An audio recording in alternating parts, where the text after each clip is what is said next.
Hi everyone, Rachel Ryan here, at Rachel Ryan _ is my Twitter handle. Sitting here today with Jason Wolff. Jason is a former Marine who has served time overseas and is now a U.S. Coast Guard in the reserves. And Jason is also involved in the MS Society, Multiple Sclerosis Society specifically, as a result of his father's illness. A little bit of background on the disease, and I took this from the National Multiple Sclerosis Society's website. It's defined as a chronic, often disabling disease that attacks the central nervous system, which is made up of the brain, spinal cord, and optic nerves.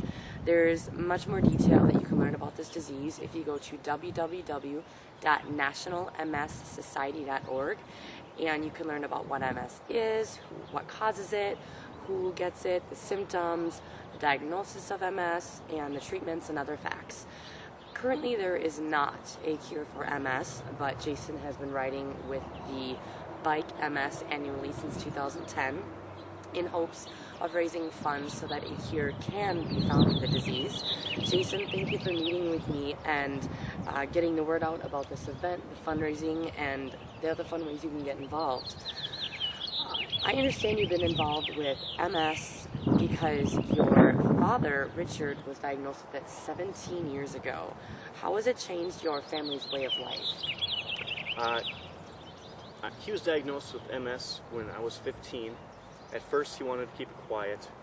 He didn't want anybody to know about it. But until one day at work, he blacked out, passed out, fell over at his desk, and then he was rushed to the hospital. Since then, the MS has been affecting him more and more. Now he can't do his everyday activities. He really can't mow lawn. He can't do everyday activities like hunting or fishing, or we used to go camping a lot. At 16 years old, his coordination is just it's been hindered a lot. I see other 60-year-olds or late 50-year-olds doing a lot of the things that that he should be able to do, and it's really depressing. So, but he can still move, he can still walk. His left side is a little numb. He still gets dizzy a lot. He has to take time. He can't walk as far as he used to. So he's hanging in there. Do you have to raise a certain amount of funds in order to ride, or does Bike MS just ask that you can do your best to raise whatever you can? The Minnesota chapter for the C.H. Robinson 150 requires that you raise $300 minimum by June 10th. If you don't raise $300 minimum by June 10th, you can't ride. That's just because some of the things that they do, because it's fully supported, they need some of it, but then a good portion, like 90% of it, goes towards research. So, yeah, they at least ask $300 minimum. Okay. You raised more than $1,800 last year. How much have you raised this year, and how much more are you hoping to raise? So far, I have raised $600 some odd, so I'm clear. I can ride. Okay. Now I'm just worried about the rest of my teammates. They're doing a pretty good job.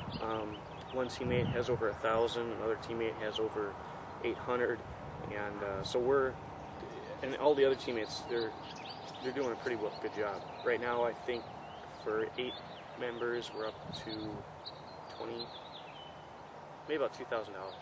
All right. How do you begin to get involved in Bike MS, and how did you get involved in Bike MS? I got involved by just a lifelong goal of mine, that I wanted to be the first one to cross the United States with my bike from New York to California. Somebody already did that, but... So, that's a pretty... It is. It is. I really did. And so what I did is I called up, I got a hold of her name is Barb. She works with the National Multiple Sclerosis Society for Minnesota, and I told her my goal, and I wanted to do that. And she says, I was wondering if I could get some of their help. And they said, well, we really don't do it on an individual basis. We do it on a big basis. We have all these 3 rides, and you're more than welcome to join one of these 3 rides. And I'm like, kind of want to do it myself. I want to show my dad that I love him and everything, and I want to do this for him, and raise money while I'm doing it. Push came to shove, and the economy and plans, school, military got all in the way, and I couldn't do it. But I still wanted to do something, and so I took Barb's advice, and I just said, if I can't do it myself from cross country, I'll do it with me, and eventually I'll create a team, and we'll start gathering funds up that way, and that's how I got started.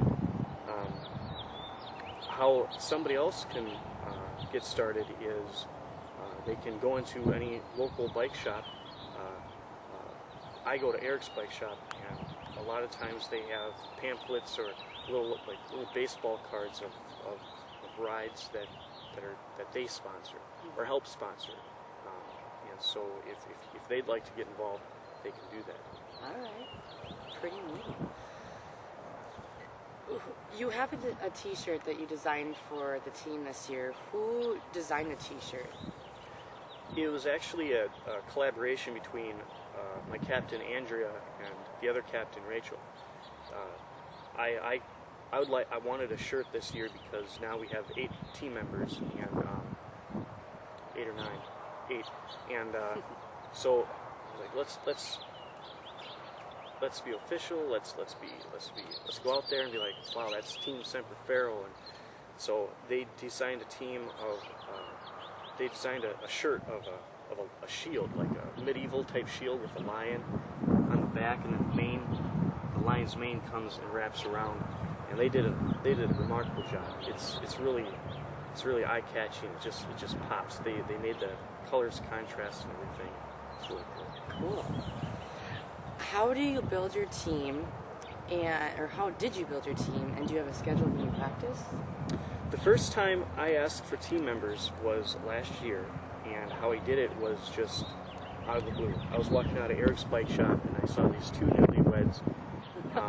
They were happy. They were just. I was like, well, they got to be newlyweds. So I just got in my car, and I told them, I told myself, I was like, ask them out. Ask them to go on the ride. They just bought 2 brand new bikes. Yeah. They want to do something great.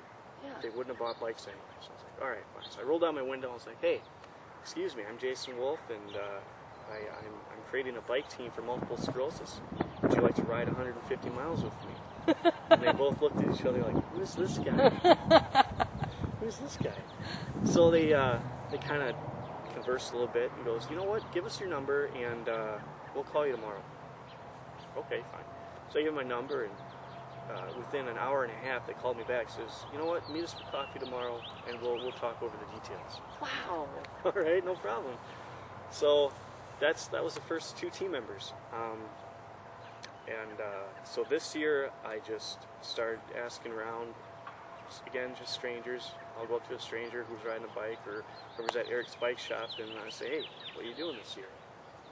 Cool. One of the sponsors for this event is Eric's Bike Shop. How have they helped you out to prepare for this event as a whole? At first, I never really rode road bike at all. I didn't know anything about road bike. Between mountain bike and road bike, it's 2 different cultures, 2 different levels of exercise. And so I went in there and I said, I want to buy a road bike. What can you tell me? I don't know anything about it. And from day one, every single time I go in there, it's just more knowledge and more knowledge and more knowledge. And it's like, I heard about this, and what can you tell me about that? And they can stomp theories out or rumors that, no, that's not good, or no, this is good. And when I got this bike, they set me up with a computerized personal fit.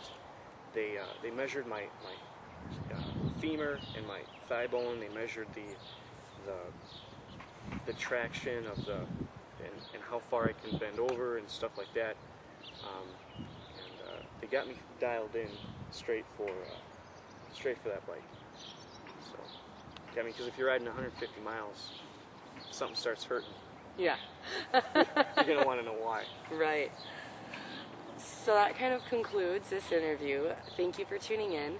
To help support Jason's portion of the Bike MS funds, Jason has a link for you to check out. Mm-hmm.